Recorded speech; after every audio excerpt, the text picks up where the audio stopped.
화면 보이시죠? 네, 오늘은 고난주간을 맞아서 가시관의 예수라는 제목으로 마태복음 27장 26절에서 31절까지의 말씀을 나눠보겠습니다. 오늘 본문 제가 읽어드리겠습니다. 그래서 빌라도는 바라바를 놓아주고 예수님은 채찍질하여 십자가에 못 박게 내어주었다. 군인들은 예수님을 총독의 관저 안에 있는 군본부로 끌고 가서 온 부대원을 모으고 예수님의 옷을 벗긴 다음 자주색 옷을 입혔다. 그러고서 그들은 가시관을 엮어 머리에 씌우고 오른손에 갈대를 들리고는 예수님 앞에 무릎을 꿇고 조롱하며 유대인의 왕 만세 하고 외쳤다. 그들은 또 예수님께 침을 뱉고 갈대를 빼앗아 때리기도 했다. 그들은 이렇게 예수님을 조롱한 뒤 자주색 옷을 벗기고 예수님의 옷을 다시 입혀서 십자가에 못 박으려고 끌고 나갔다.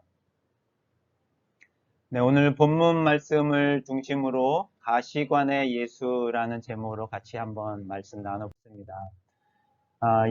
어제가 종려주일로 이제 이 한 주간 고난의 주간이 시작되는데, 이 고난 주간 저희가 무엇을 생각하며 어떻게 보낼까라는 생각을 하면서 오늘 말씀 준비했습니다.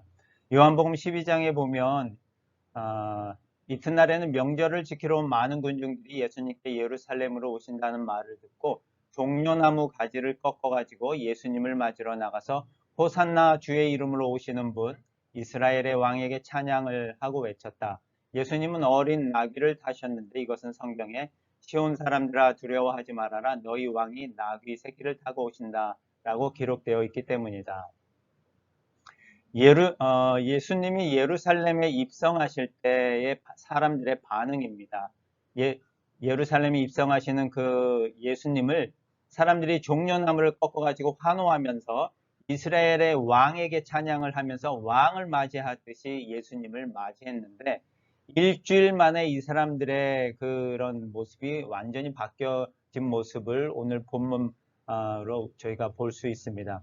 예수님께서 이 땅에 오셨을 때 사람들이 예루살렘에 입성하시는 그 예수님을 왕이라고 칭호하신 것처럼 예수님이 사역을 하시면서 몇 가지의 칭호를 갖고 계셨는데 하나가 왕이라는 칭호가 있고 그리스도라는 칭호가 있고 하나님의 아들이라는 칭호가 있습니다.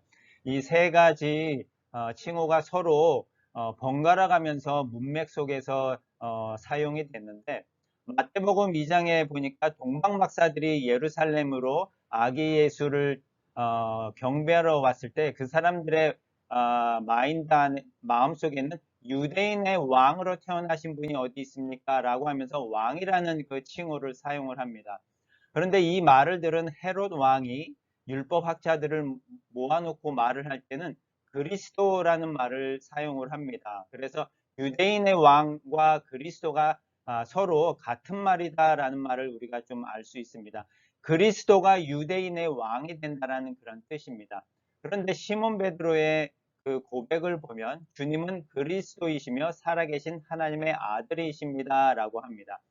하나님의 아들이 그리스도이시고 그 그리스도가 유대인의 왕으로 오신다라고 하는 그런 모습입니다. 그래서 하나님의 아들은 곧 그리스도이시고 그리스도는 곧 유대인의 왕이 된다라고 하는 그런 내용입니다. 그래서 그 이스라엘 사람들이 예수님을 하나님의 아들이라고 칭하고 그리스도라고 칭하지만 그 이면에는 이스라엘의 왕이다라고 하는 그런 마음들이 다 자리 잡고 있는 것입니다.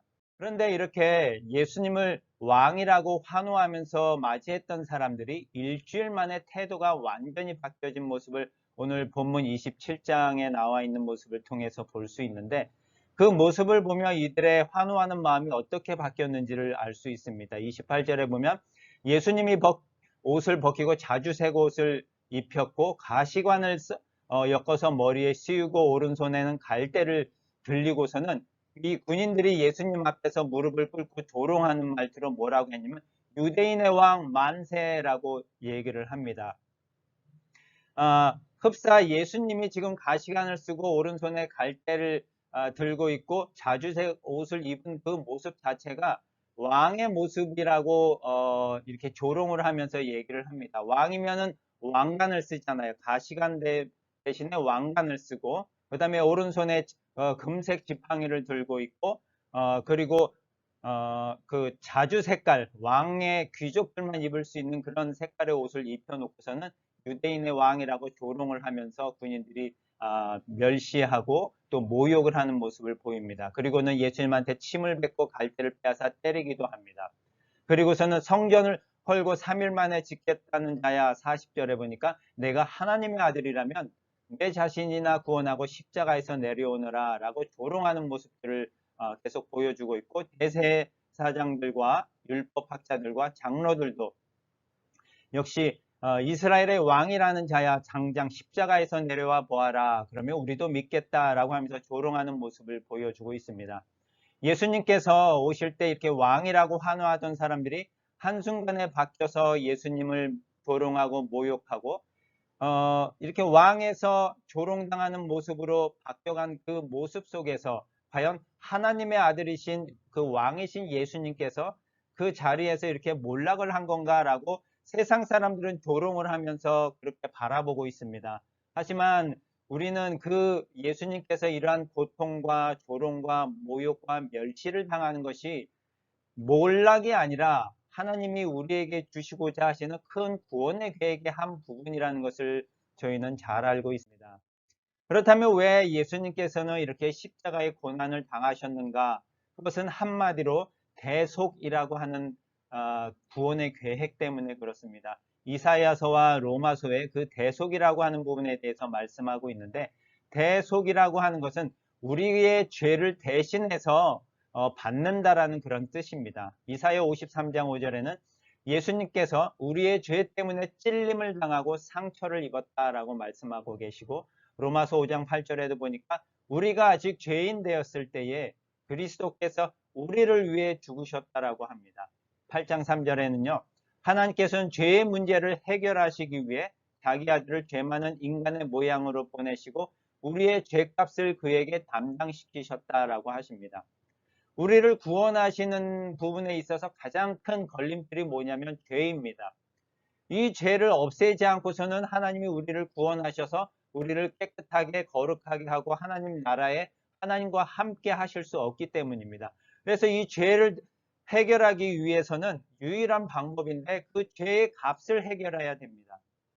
그런데 그 죄의 값은 뭐냐면 죽음이라고 하는 것이거든요. 그래서 우리가 예수님을 믿지 않으면 죽어서 그냥 끝나버립니다. 그런데 예수님을 믿으면 우리가 죽지만 우리의 그 대가가 해결되었기 때문에 우리가 하나님 앞에 나아갈 수 있다는 사실입니다. 이 죽음의 죄의 대가인 이 죽음을 예수님께서 몸소 받기 위해서 십자가에 달려서 돌아가셨다라는 것이고, 그렇다면 예수님께서는 왜 이러한 십자가에 달려서 돌아가시는 그 죄의 대가인 죽음의 길을 가셔야만 했는가 하는 사실입니다.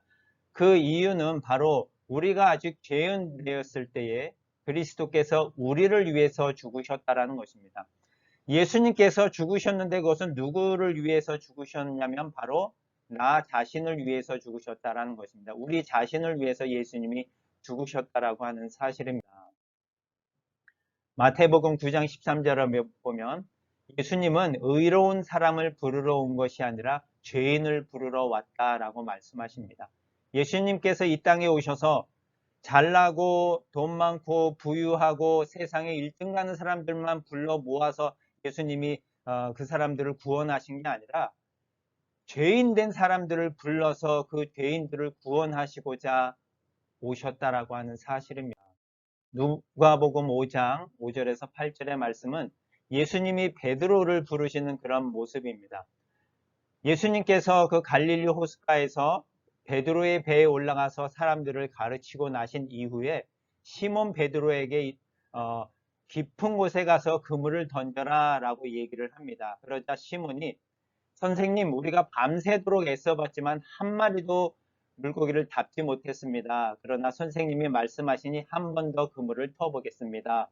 하고 그 갈릴리 호수에서 나고 자란 베테랑 어부인 베드로가 밤새도록 한 마리도 잡지 못했지만 예수님의 그 말씀에 의지해서 그물을 깊은 곳에 가서 내렸더니 엄청나게 많은 물고기를 잡았습니다. 그래서 다른 배에 있는 동료들한테 와서 도와달라고 했고 2배의 물고기를 가득 채워 배가 가라앉을 지경까지 되었습니다. 그러자 8절에서 베드로가 이렇게 고백을 합니다. 베드로가 이것을 보고 예수님 앞에 꿇어 엎드려 주님, 저는 죄인입니다. 제발 저를 떠나 주십시오 하고 고백합니다. 이 말은 제가 죄인이니까 저한테 가까이 오지 마시고 저를 내버려 두세요. 가세요라고 하는 말이 아니라 베드로의 신앙의 고백입니다. 예수님을 향한 주님, 저는 죄인입니다. 그런데도 저를 구원하시고 저를 사용하시겠습니까? 라고 하는 예수님에 대한 고백인데 이 말씀 이후에 예수님께서 베드로를 어떻게 부르시냐면 이제 내가 너를 사람을 낚는 어부로 부르겠다라고 하면서 베드로를 부르시는 그런 모습입니다.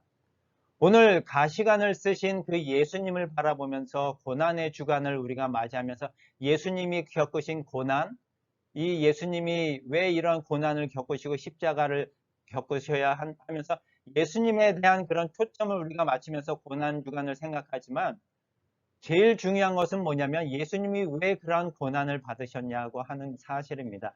예수님이 그 고난을 받으신 사실은 뭐냐면 바로 나 때문에 그런 것이고 내가 바로 죄인이기 때문에 예수님께서 그러한 고난을 받으셨다라고 하시는 부분입니다.